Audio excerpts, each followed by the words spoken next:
Wow. So hi, I'm Liyana Dhamirah. I'm the author of Homeless, the untold story of a migrant struggle in Crazy Rich Singapore, and also the founder of Virtual Assistant Singapore. Okay, that's great. Thank you so much for having me for this interview.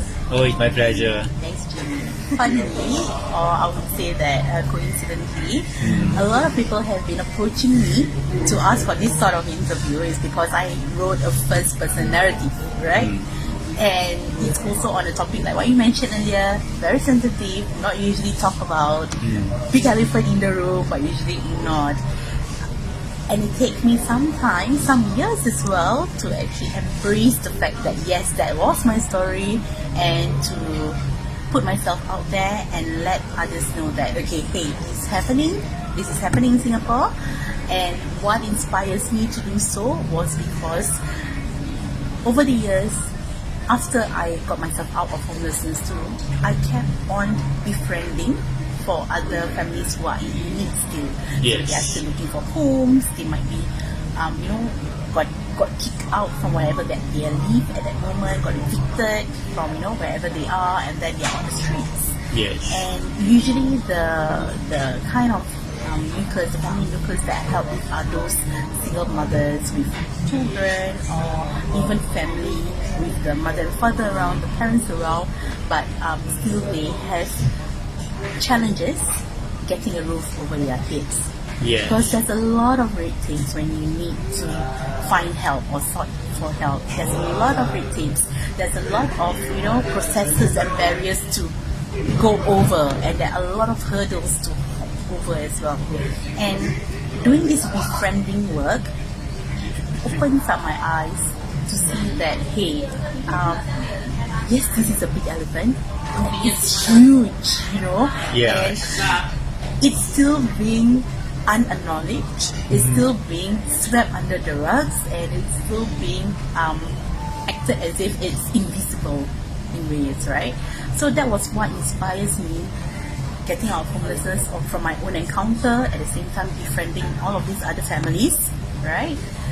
That was what inspires me to, it's time, Liyana, to write your book, get it published, and Yes. put the first person narrative and the story out there, so that others, no matter or regardless who, either authorities or laymen, could just read and understand that this is a prevalent issue in Singapore, in this very fine city of ours, and it is also challenging the narratives of Crazy Rich Singapore, right? Oh yes, I think the movie Crazy Rich Asian gave a false impression of what Singapore is really like. Yeah, true.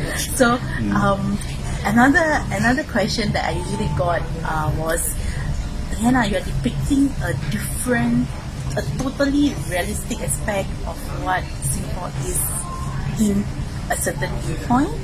And coming from a first-person narrative, that is what you don't normally get. Usually it comes from academics, it comes from scholars who writes the book, right? Yes. So coming from a first-person narrative is very rarely that someone would step up and do it. But I gotta tell you, it takes a lot of courage, this one. It takes years of, transforming myself and Yes. accepting and owning my own story to even reach to this level of writing it out, putting it out there and publishing it as a book. And of course, I am also grateful that a local publisher took it up Okay, that's and published great. it for us, right? So Yes.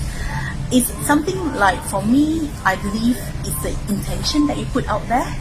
If the intention is somehow serving a purpose for many, which I believe, things will turn or overturn to your favor, and it will hopefully help more or many more people in need. Yeah, I believe it will help many more people.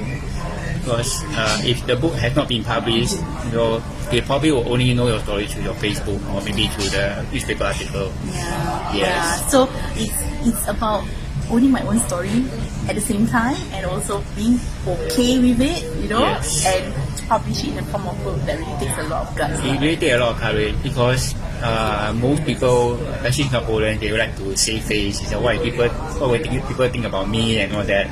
But I also have come to the learning point where no matter what I do, people will still criticize. Yeah, Yes. regardless, right? Regardless, Whether you yes. are doing well Yes. or whether you are like on the verge of, like going through such a big midlife crisis in a way.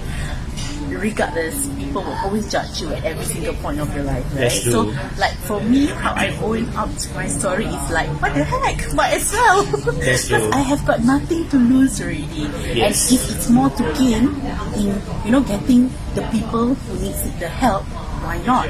So I think one of the factors that makes me or inspires me to be okay with putting my story out there and really really hustle to get that book out and published, right? Yes. Was that factor that hopefully not only opens up conversation but garner people to come together and really make an impactful change instead of Yes. just like talking about it, like from the news you just talk about it, right?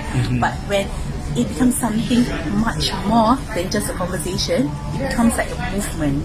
And when it becomes a movement, academics, researchers will come into picture and then pull out statistics. Like right now we finally Yes. got statistics out for people who are homeless, right, in Singapore.